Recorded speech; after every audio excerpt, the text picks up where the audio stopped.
Okay. I'm sorry. Okay.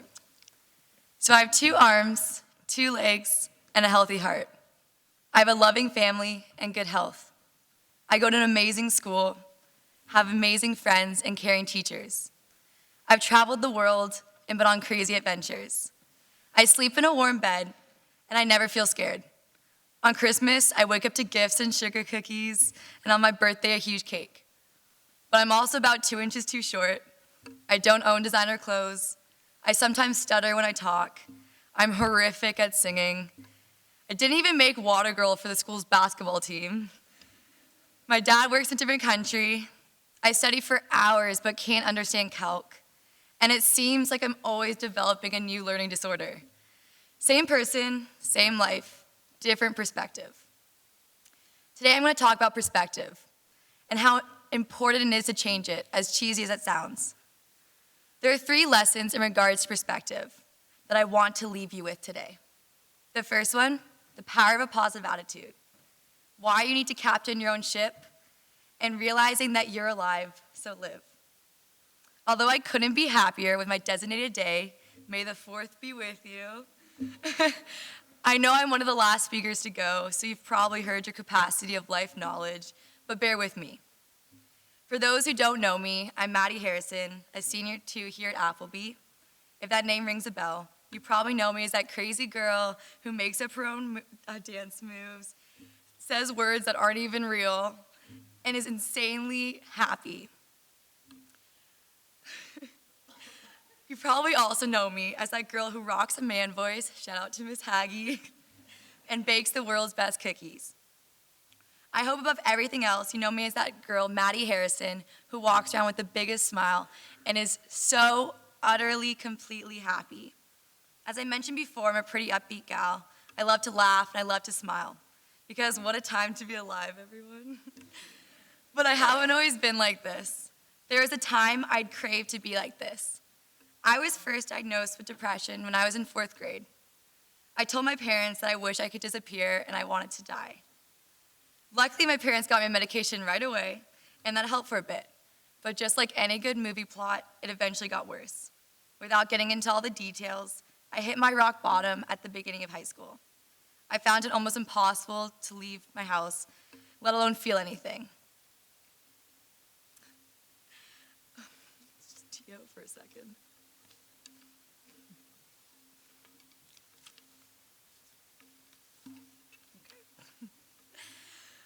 Carry on.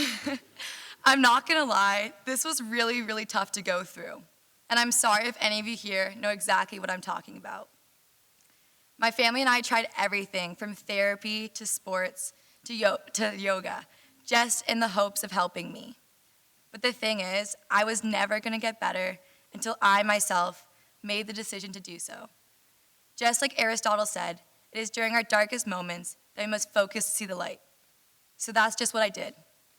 Sure, it took some time before I believed what I was saying, but eventually it was like having a new set of eyes. Just like the phrase, a beautiful day begins with a beautiful mindset, I'd wake up every morning and take mental notes of all the wonderful things around me, like the feeling of a camera memory stick when you click it into place, or that first bite of an Oreo cookie dipped in milk, the cool parts of your sheets, and even a hug. I could have easily focused on the depression that throbbed inside of me, but I chose not to, and I still choose not to. I've even found a way to be grateful for it, like how it makes me more empathetic towards others and appreciative towards the smaller things in life. So I'm asking you to change your perspective, to try your hardest to be optimistic, especially during the times that you think it's impossible, or you think there's no silver lining, because that's normally when you can see the brightest light. In retrospect to what I just said, I also want to make it clear that it is okay to get sad. Being positive doesn't mean having to belittle your own issues or others in the name of thankfulness. Similar to many of you, I'm sure, I can't count how many times I felt guilty for crying over crushes or grades or an injury because I knew someone out there had it worse. What right did I have to fuss over my dying dog or torn meniscus when people my age are losing their entire family? Yes, it is important to recognize that there are people in the world who have it worse, and to acknowledge the tremendous gifts that we are given. But it's equally as important to allow yourself to mourn and allow yourself to react to things that others might deem as minuscule. As Big D beautifully writes, we are all in the same game, just different levels, dealing with the same hell, just different devils. Keep this quote in mind when I say that you have to captain your own life. We all have our own oceans to conquer. No one can sail them for you, and you can't leave dock until you're ready. Don't let others determine when you're allowed to be happy or allowed to be sad. Don't let others tell you to suck it up or it's time to move on. Sure, things could be worse, but that doesn't make anything less traumatic. Now, I cannot stress this next part enough. There is a difference between looking on the bright side and ignoring the dark. Screaming, crying, yelling, all things necessary in order to move forward. So don't fight them. Don't feel selfish. Don't let your world revolve around someone else's ideals or what others see as acceptable. We're all guilty of this, whether we realize it or not. People like me, we comfort others by telling them how they shouldn't be sad and how it's all a part of life's plan. We tell them to pick themselves up and go back to being happy. People like me say this because we're not trying to belittle others, but because life can be so confusing and terrifying that sometimes you think it's best to shove the bad under the carpet and keep going. I never understood that doing this was a problem, at least before I read an article called Why You Should Stop Telling People That Everything Happens for a Reason. Unfortunately, I read this pretty recently, so I apologize to half of you for telling you this at one point or another. Moving forward, the article says that instead of saying that everything happens for a reason, you should tell them how some things in life cannot be fixed, they can only be carried. Because how could you ever tell a mother whose child just died that he or she died for a reason? Or a family that lost their home and possessions to a fire? To a teenager who just got raped? What about to a champion athlete who breaks his spine and ends up paralyzed? Do you tell them that everything happens for a reason? You can't. By saying that everything happens for a reason, you are refusing to acknowledge sorrow and forcing yourself to cling on to this hope that, forcing yourself to cling on to this idea that someone else is determining your fate, letting the good and bad fall where they do because, hey, it's fate. Can't help it. No, screw that. All of you have gone through or will go through something that makes no sense at all. It won't happen because you're a bad person or because you deserve it or because it was necessary in life's story. It will happen because that's life. And you better cry, and you better get mad, and you better break some stuff. Take as much time as you need. Then when you're ready, you have to get up. You have to move on, not forgetting or fixing what happened, but carrying it with you. And most importantly, you do it by your choice and no one else's. Another thing that goes hand in hand with being your own captain is realizing that we are constantly letting people in, allowing them to control us, puppeting who we are, and as I said before, determining our emotions. You can't let people scare you. You can't go your whole life trying to please everyone. Don't be worried about what others think, or second guess what you feel, say, believe, and who you are. Personally, I firmly believe in choice, that everyone has one. And just like life, choices shouldn't be determined or controlled, and they can only be decided by you. We all need to mind your own business. You're gay, Middle Eastern, Roman Catholic. Cool. Your time is limited. Don't waste it living how someone else would. Don't waste it trying to stay in the lines.